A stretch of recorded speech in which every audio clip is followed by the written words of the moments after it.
welcome back to our channel Adult Inspire dengan gue Edo. Dan gue Dela.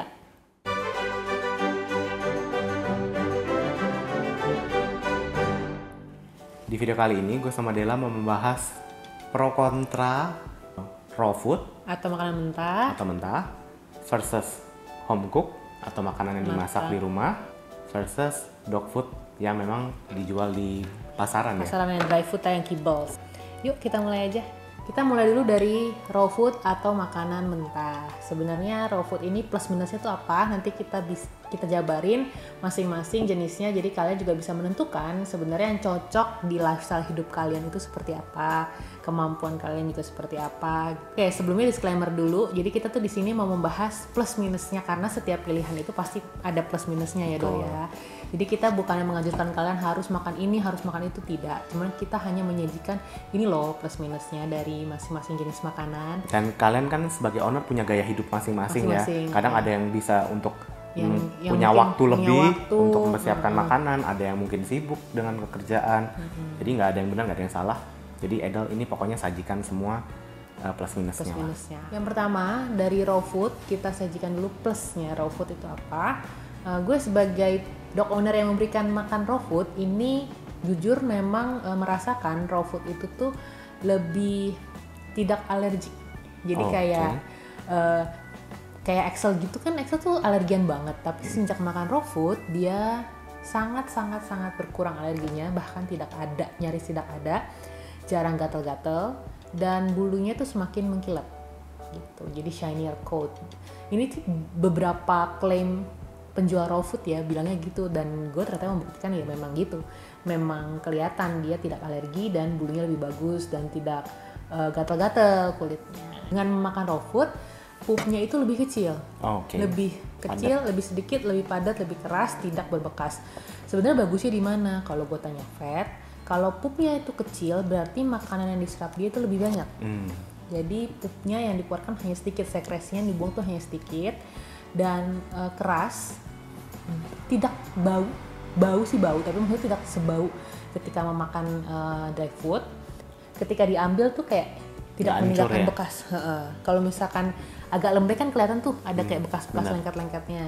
Nah, kalau makan raw food tuh jauh ini kering, jadi bisa diangkat langsung sekali, nggak pakai bekas. Gitu. Ini kayaknya mungkin kalau orang yang nggak nonton, nggak punya anjing mungkin akan bingung ya, apa sih cuman pup doang gitu. Tapi ini ngefek banget cuy. Pup itu penting. Pup itu menunjukkan kesehatan anjing kalian. Satu, kesehatan anjing kalian, dan yang kedua tuh ketika kalian ngangkat itu tuh jadi kalian nggak capek gitu loh kalau bentuknya padat.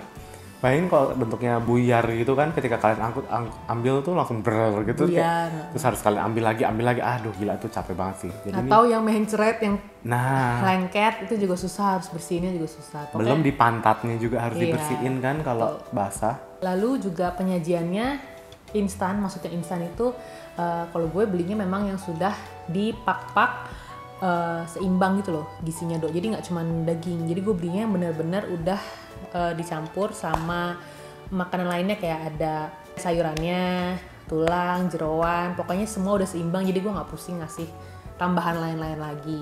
Dan yang gue beli ini, merek tersebut ini sudah disupervisi oleh vet. Jadi vetnya yang ngeracik menunya, resepnya, jadi udah balance lah gitu. Jadi gue nggak perlu pusing nyari lagi nanti misalkan kurang kalsium harus kasih kulit telur kayak tulang atau apa gitu. Enggak, ini itu semua sudah seimbang di dalam kandungan makanan yang lu pakai ya. Satu plastik kasih plak udah beres, karena gue juga nggak mau repot orangnya gitu. Negatifnya nih, dari tadi kita bahas positifnya, sekarang negatifnya. Negatifnya itu harus punya freezer, punya freezer yang mumpuni atau yang besar. Mungkin karena anjing gue gede ya, jadi kan makannya banyak, jadi harus punya freezer yang besar. Nyetok ya mungkin nyetok bisa berapa puluh kilo gitu, karena anjingnya kan gede. Mungkin kalau anjingnya kecil pasti nyetoknya lebih sedikit gitu, cuman itu pasti lebih makan tempat. Dan Dela ini bukan freezer kulkas ya, freezer dedicated ya, bener-bener freezer kayak freezer es krim gitu, bener-bener yang terpisah sendiri khusus untuk makanan anjing. Jadi kalau rumahnya sempit kayaknya agak susah ya. Sekolah kan kalau freezer yang gabung sama kulkas itu biasanya nyampur sama daging kita di rumah atau es krim atau yang lain. Dan biasa sering kita buka tutup juga kan freezer yang di kulkas kan, jadi kadang nggak dingin maksimum. Suka turun naik gitu. Jadi ini kalau misalkan memang terutama kalau anjingnya gede atau anjingnya banyak, jadi harus ada dedicated freezer gitu loh khusus untuk daging. Jadi itu benar-benar yang namanya makan tempat. Yang kedua itu kita harus memastikan kalau daging tersebut sudah dibekukan lama. Misalkan kayak daging babi itu harus udah 3 minggu lewat masa pembekuan. Lama gitu. juga ya? Iya lama. Jadi kita harus nanya yang jual ini batch kapan bikinnya gitu. Karena kalau misalkan baru dibikin dibekukannya baru sebentar, itu takutnya bakteri-bakteri atau parasit atau patogen yang dalam daging mentah tersebut tuh masih hidup. Oh, tujuan dibekuin itu supaya mati gitu ya? Mati parasitnya. Dia harus dibekukan dalam suhu tertentu, dalam jangka waktu tertentu. Gitu. Dan ya begitu tadi, sama seperti berhubungan dengan freezer tadi, disimpannya pun harus selalu dalam freezer. Jadi kalau misalkan lagi bawa mereka jalan-jalan nginep, nah itu gue bawa makanannya tuh agak PR tuh, harus bawa cooler box gitu tuh, biar tetap beku gitu. Tetap dingin ya. Tips selanjutnya adalah ketika mau disajikan itu harus ditowing dulu atau dicairkan. Jadi biasanya gue hari sebelumnya dari freezer turunin ke kulkas yang biasa, kulkas yang bawah, supaya suhunya agak naik ya. Nanti udah agak lembek-lembek, jadi ketika besokannya mau dikasih udah bisa dimakan. Kan nggak mungkin dong ngasih mereka beku-beku kayak kerupuk ya, kayak es batu gitu kan. Jadi hari sebelumnya tuh harus ada preparation dulu. Dan yang terakhir negatifnya adalah extra effort untuk kebersihannya. Jadi berhubung ini daging mentah yang kita sajikan ke mereka, jadi kita harus mempersiapkan dan membersihkan tempat-tempat makan, tempat cuci, pokoknya semua alat makan itu harus bersih, harus steril. Kan nggak mungkin dong kita habis sajiin daging mentah terus kita nggak cuci tangan langsung kita makan atau apa, pegang-pegang barang lain gitu. Jadi ini nggak sehat buat kitanya ya. Iya, buat yang dalam rumahnya. Jadi harus extra effort untuk kebersihannya. Tadi itu Della udah bahas kalau pakai raw food ya. Sekarang gue mau bahas mengenai home cook, karena makan gue home cook ya.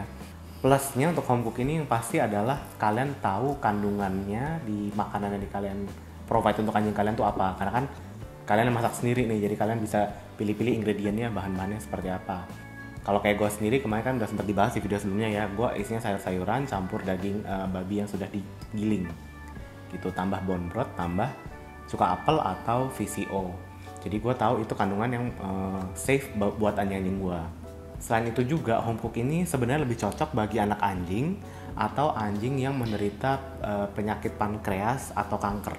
Mungkin kalau misalkan anak anjing ya jangan dikasih raw dulu kali ya. Benar, dari awal better jangan langsung raw lah ya, pelan-pelan. Kalau memang nanti mau transisi ke raw pelan-pelan, tapi awalnya tuh mungkin home cook dulu ya.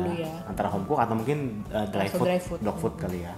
Plusnya lagi, karena ini adalah makanan yang sudah dimasak, jadi otomatis kandungan bakteri, kandungan kumannya lebih terkontrol ya.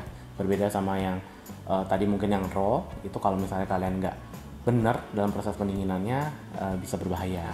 Tadi kita ngomongin positifnya, negatifnya juga sebenarnya home cook juga ada negatifnya nih. Yang pasti satu adalah capek dalam menyiapkan. Harus ngerajang ya Dok ya. Iya, kalau sebenarnya tergantung kandungan makanannya kalian mau seperti apa sih. Cuman kalau gua sendiri karena memang itu mau bentukannya kecil-kecil kan mau nggak mau harus dipotong-potong. Tapi negatifnya adalah harus kalian siapkan paling nggak H-1 sebelumnya gitu kan. Abis disiapkan pun udah dipotong-potong pun itu kan harus kalian masak lagi. Betul. Kalau negatif yang keduanya, karena ini adalah home cook yang kalian buat sendiri, yang kita jadi chefnya sendiri nih, kandungan vitaminnya, kandungan gizinya tuh sebenarnya kan nggak tested ya. Gitu, makanya itu pun masih gue tambahin kadang VCO, kadang cuka apel gitu kan, dan itu pun juga kandungannya nggak seperti yang Della punya. Kalau yang Della makan di raw food itu kan semua sudah fat tested ya. Sebagai tambahan juga, ketika kalian menyiapkan home cook itu kan kalian juga harus nyimpen bahan-bahan makanannya ya. Dan kalau gue sih emang di kulkas biasa sih, nggak dedicated kayak Della ya. Cuman tetap aja itu kan akan makan space. Tempat juga. Iya, karena kan biasa gue nyetok itu sayur-sayuran paling nggak untuk minimal seminggu gitu. Nah sekali potong aja bisa mungkin dua. Oh lu nyiapin buat seminggu? Biasanya. Oh iya udah makan tempat banget ya. Biasanya sekali potong itu buat satu hari tuh 2 wortel. Kalau seminggu dan 14 wortel. Jadi di kulkas sebaikkan bahan makanan anjing daripada bahan makanan manusia. Oke, tadi kita udah bahas tentang raw dan home cook. Nah sekarang kita mau bahas tentang dry food atau kibbles yang biasa dijual di pasaran nih. Yang mungkin ini banyak banget yang memang memakai ini. Untuk positifnya, dry food ini sangat mudah dalam penyajiannya. Gampang banget. Dan biasanya sekarang tuh udah dijualnya dalam bentuk zipper. Iya. Jadi juga bersih. Jadi begitu kalian keluar kasih makan, langsung di zip aja. Biar nggak masuk angin gitu. Jadi kalian nggak usah pindah-pindahin tempat lagi. Tempatnya sangat ringkas, nggak perlu ditaruh kulkas. Cuman segitu-segitu aja. Nggak banyak bahan, nggak perlu dicairin, nggak perlu dimasak, nggak perlu dipotong, benar-benar tinggal jam makan, serok, kasih, udah selesai. Itu ini solusi buat kalian yang benar-benar sibuk ya. Plusnya lagi yang kedua, biasanya dry food atau dog food kibbles yang sudah berada di pasaran ini pasti sudah melewati testing nutrisi dari pabrikannya. Pasti mereka tahu bahan-bahan apa yang berguna dan bisa menunjang kesehatan anjing kalian gitu. Mungkin malah ada bahan-bahan yang kalian nggak terfikirkan untuk kasih, ternyata mereka kasih kayak gitu. Jadi kalian nggak usah pusing lagi kandungannya seperti apa. Dan biasanya dry food ini tuh udah dikelompokkan menurut jenis-jenis anjingnya. Ada yang puppy, ada yang medium, large, small. Untuk yang indoor, outdoor, adult, senior. Untuk anjing yang steril, anjing sakit ginjal, sakit ini, sakit itu, ada yang buat diet juga ada bahkan. Iya. Jadi benar-benar kalian tinggal butuh apa, ya kasih makannya itu gitu. Nggak usah sibuk ngeracik-racik sendiri. Positif selanjutnya juga mengurangi resiko infeksi bakteri. Tidak seperti pada raw, karena dry food itu sudah melalui proses, sudah dimasak juga seperti home cook. Jadi infeksi untuk bakterinya minimum. Cuman mungkin di sini kalian harus perhatikan expired ya. Benar. Gitu, harus lebih concern di expirednya. Sama cara ini sih sebenarnya, cara penyimpanan. Penyimpanan juga. Kalau pakai topless ya tutupnya yang rapet. Kalau pakai yang ziplocknya ya benar-benar zip sampai ujung yang rapet gitu. Itu tadi semua yang dibahas sama Della adalah positifnya dari dry food atau kibble atau dog food ya. Kalau negatifnya menurut kami, menurut Edel adalah ya sebenarnya dry food ini sebenarnya ada bahan pengawetnya juga. Pasti. Gitu. Makanya tadi Della sempat mention perhatikan expiration date-nya ya. Tanggal kadaluarsanya. Kenapa ya? Karena memang ada bahan pengawetnya. Dan bahan pengawetnya pasti akan impact ke kesehatan anjing kalian kalau digunakan dalam waktu panjang. Kita nggak bilang ini 100% jelek, karena kembali lagi ya sebenarnya kan segala sesuatu yang berlebih tuh memang nggak baik gitu. Mungkin bisa kalian selang-seling gitu ya. Dan yang kedua negatifnya dari dry food ini adalah kandungannya itu kadang nggak semuanya itu cocok bagi anjing kalian. Jadi mungkin kalau misalnya dia kandungannya 10, mungkin 9-nya cocok, yang terakhir nggak cocok. Nah ini yang biasanya agak susah bagi gue, terutama gue ini punya anjing, ya kita berdua sih Dalia punya anjing alergian. Jadi yang gue lakukan sama ini journey gue adalah gue pindah-pindah brand. Sama, gue juga. Ganti-ganti brand kan, sebelum akhirnya gue memutuskan home cook, Della memutuskan untuk jadi raw. Tapi again kita nggak bilang pilihan kita paling tepat ya, enggak. Ini journey kalian masing-masing, cuman ini plus minusnya aja. Jadi karena harus coba beberapa brand dulu, dan kalau gue itu yang gue lakukan adalah beli yang versi mininya dulu. Jadi kalau nggak cocok? Jadi kalau nggak cocok nggak rugi. Beberapa brand gue coba, ada yang dari beli online, beli dari toko offline, dari yang bahannya salmon, dari yang bahannya lamb, iya, atau yang bahannya ayam. Kalau ayam sih udah pasti alergi sih. Gitu. Jadi ini journey-nya agak panjang nih untuk kalian mendapatkan dry food yang benar-benar 100% yang cocok. Comfort food untuk anjing kalian. Oke, itu tadi kita sudah menjabarkan plus minus dari setiap sisi jenis makanan anjing. Tujuan kita ngasih plus minus adalah untuk agar kita tidak dicap judging. Jadi kayak, Edel membenarkan ini, Edel membenarkan itu, enggak, karena seberapa jenis makanan anjing ini tuh memang selalu menjadi kontroversi ya, Dok ya, di setiap orang gitu. Dan nggak ada yang benar, nggak ada yang salah sih. Kita nggak mau kayak gitu, jadi kayak kita cuman yaudah menyajikan aja faktanya memang seperti ini. Jadi pilihan kembali ke kalian. Sekian informasi dari Edel mengenai perbedaan dari raw food, home cook, sama dry food atau kibble. Semoga bermanfaat buat kalian. Sekali lagi ini tidak mengarahkan atau memaksa kalian untuk ikut yang mana. Kalian timbang-timbang sendiri, kalian filter sendiri, kalian sesuaikan dengan gaya hidup kalian, dengan anjing kalian juga. Gue Edo. Dan gue Della. Sampai jumpa di video berikutnya. Salam. Bye.